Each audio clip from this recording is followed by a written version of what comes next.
Somaly mitondra lohateny hoe nagnadary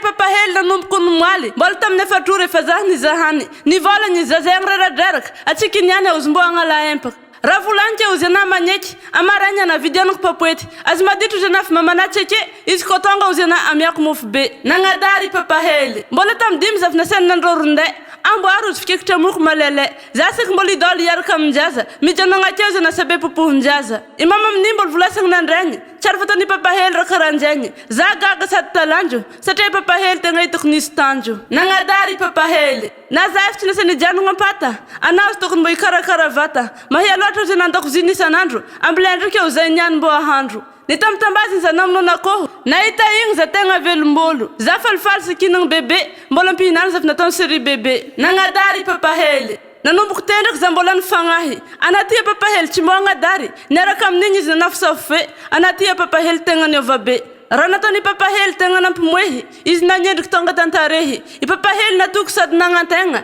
nisy ronky izy nitantara raha fela nagnadary papahely herako za iwandry tegna tsy diniky satria raha tsy abony tegna nahavignitra niza hevitra za nitady fika ananiana papahely ataoko mahita ipapahely mbola sorogny nidagnaka za diandiagny izy namiako daka izy hamaly za fitafivoaka niantsovony za izy voabaraka nagnadary papahely tegna marigny za sy tsy manantsigny nalako baraky papahely tamaso nivahiny izy nanakiny vo miaka zanamboraka hadigno namo za tsika ro nioroka faraniky zare nisaraka satria imamy tsy nagneky ifagnaraka anao zy imamy tegna fahavalo anay niany tsy maintsy voakabaro nagnadary papahely dagnaky papahely nangarongaro loha tsy nay nipetraky voatery azontoha za tsy azony izy nisarabady satria nifosy rasaky angalariny nagnadary papahely mpanoratra Valeria